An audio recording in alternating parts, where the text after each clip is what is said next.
आज तक मैंने आप लोगों को बहुत सी कहानियां सुनाया है। भूत का हो गया या कत्ल का हो गया या रोबड़ी का हो गया या डकैती का हो गया। लेकिन आप लोगों ने भी बहुत सी कहानियां बचपन में सुने होंगे अपने दादा और दादियों से। लेकिन आज की भूतों की कहानी जो आप लोग को सुनाने और बताने जा रहा हूं, एक भूत का कत्ल होता है और उस भूत का कत्ल का मुकदमा भी लोअर कोर्ट में चलता है, यानी कि डिस्ट्रिक्ट कोर्ट उसका फैसला भी सुनाती है। लेकिन कुछ लोग होते हैं जो जाके हाई कोर्ट में उस भूत के कत्ल का चैलेंज करते हैं और बाद में कुछ दिनों बाद वहां पर बहस होती है।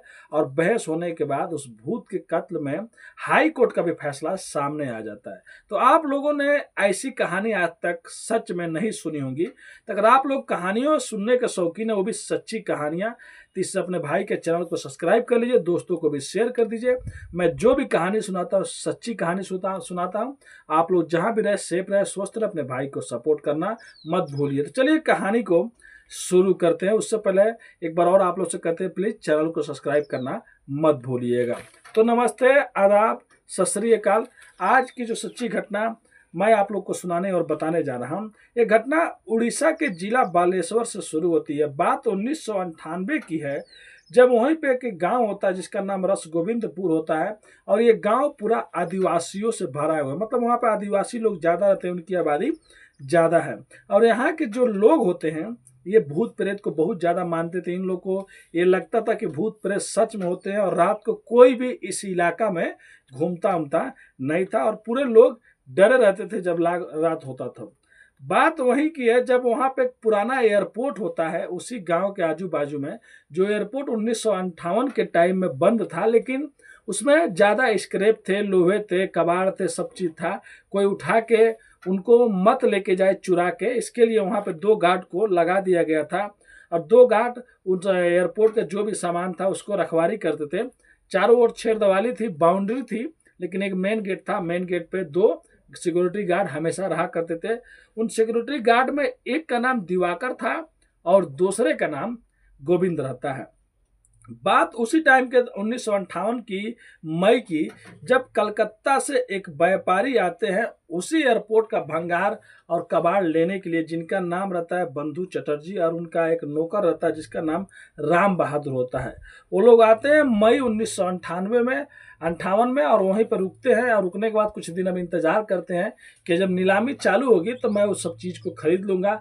और उनके साथ में जो नौकर रहता है उनका बहुत वफादार रहता है, पुराना रहता है। एक दिन ये लोग एयरपोर्ट के गेट से थोड़ा सा दूर पर बैठे रहते हैं। एयरपोर्ट के जो सिक्योरिटी वाले रहते हैं दिवाकर और गोविंद, वो लोग भी बैठे रहते हैं।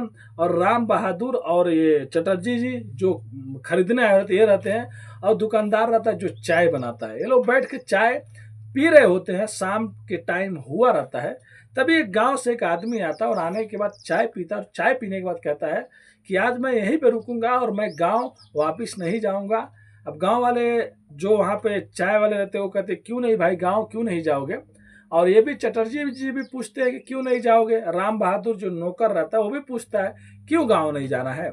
उसके बाद वो आदमी कहता है कि आज की रात जो भी इस गांव से जाएगा उसे भूत पकड़ लेगा, भूत जाने नहीं देगा।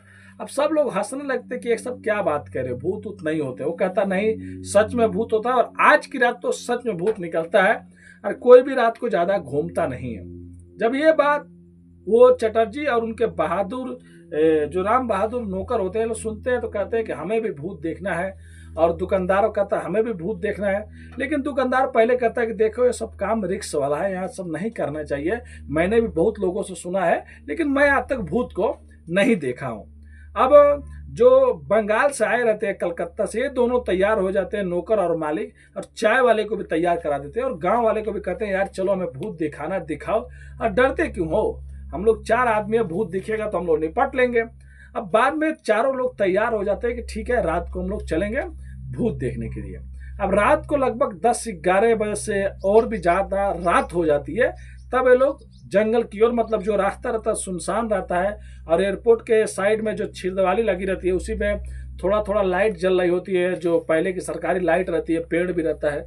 जैसे ये कुछ दूर जाते हैं, जाने के बाद अचानक 2-3 पेड़ होता है, वहीं पे 1-2 लाल लाइट लगी होती है।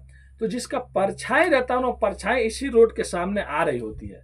और परछाई में ऐसे नजर आ रहा होता है कि कोई वहां पे बैठा है और उसकी परछाई हूबहू रोड पे आ रही है, वो भी इंसानी शक्ल में, कभी आ रही है कभी बंद हो रही है।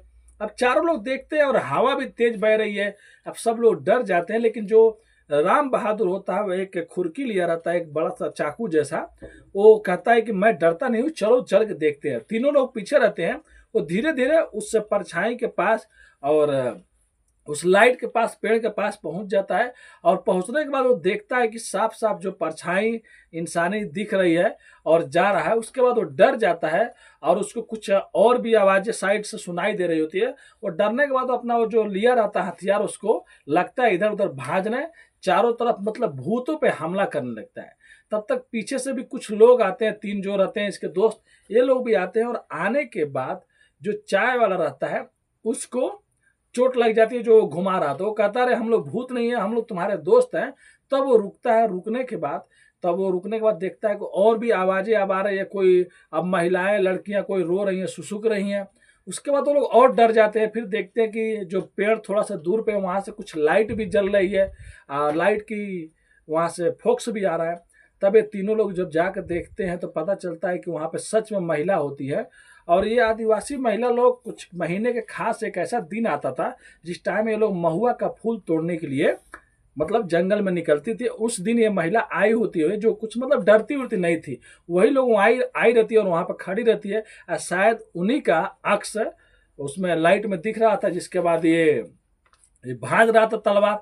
लेकिन जो इस भाग रहा था हथियार, इससे इसके भी दोस्त को चोट लग जाता है जो साथ में रहता है, और एक महिला को भी लग जाता है। तुरंत हॉस्पिटल में लेके जाया जाता है। लेकिन सुबह में उस महिला का मौत हो जाता है। अब मौत होने के बाद पूरे गांव में अब ये सब चीज फैलने लगता है कि रात के लोग भूत देखने गए थे। और सब लोगों से पूछा जाता है तो सब लोग सच्चाई अपना बता देते हैं।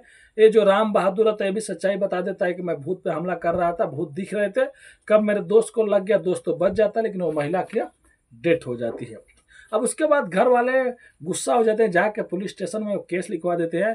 पुलिस आती है। पुलिस आने के बाद अब राम बहादुर से पूछताछ करती है, उसके साथ में जितने लोग हैं उनसे पूछताछ करती है। लेकिन एक कत्ल का मामला रहता है। अब राम बहादुर को पुलिस उठाती है और ले जाके जेल में बंद कर देती है। उसके बाद जब एक कोर्ट में, लोअर कोर्ट में पेश करती है, तो जो सरकारी वकील होता है, सरकारी वकील ये कहता है कि जो इसने कत्ल किया है भूत के आड़ में, इसको बड़ी से बड़ी सजा मिलना चाहिए और ये कभी जेल से बाहर नहीं निकला है, क्योंकि इसने एक इंसान का कत्ल किया है। लेकिन जो राम बहादुर का वकील रहता है, वो एक ही बात कहता है कि देखिए, ये लोग भूत देखने के लिए रात में गए थे और भूत के चक्कर में ये डर गया। डरे हुए आदमी निकाल के हथियार से ये समझ रहा था कि मैं भूतों को मार रहा हूं, जिसमें इसका एक साथी भी घायल हुआ और एक महिला को भी वैसे चोट लग गया। लेकिन ये जानबूझ के नहीं मारा। तो इसके लिए अपील कर रहे हैं कि इसको बाइज्जत बरी किया जाए या कम सजा हो।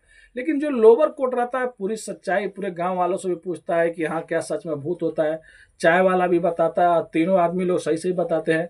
उसके बाद लोअर कोर्ट कहता है कि देखो, यहाँ पे 302 का मुकदमा गया रहता है, मतलब ये कत्ल का रहता है। लेकिन जो लोअर कोर्ट रहता है, आप 79 आईपीसी का मुकदमा दर्ज कर लेता है। मतलब 79 इसका कहते हैं जिसमें अगर कोई आदमी को किसी के बारे में जानकारी नहीं हो और उससे कुछ जुर्म हो जाता है तो उसको माफ किया जा सकता है, उसको छोड़ा जा सकता है, उसका जुर्म कम किया जा सकता है। वो उस केस में इसका लगता है मतलब मुकदमा चल रहा है। और कुछ दिनों बाद जो लोअर कोर्ट रहता है वो साफ साफ कहता है कि इसको कुछ भी मालूम नहीं था कि वहाँ पे क्या हो रहा है, वहाँ पे महिलाएं हैं या नहीं है।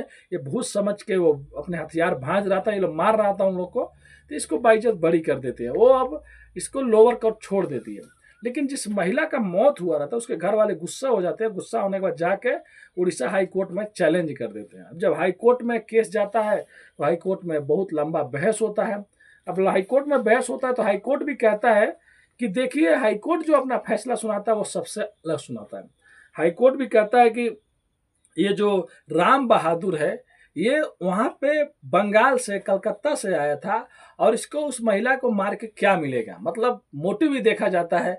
और रात को इसके साथ में इसके दोस्त रहते हैं, सब लोग भूत देखने जाते हैं और भूत के चक्कर में डर जाता है। और डरने के बाद ये अपना जो हथियार लिया रहता है वो भागने लगता है।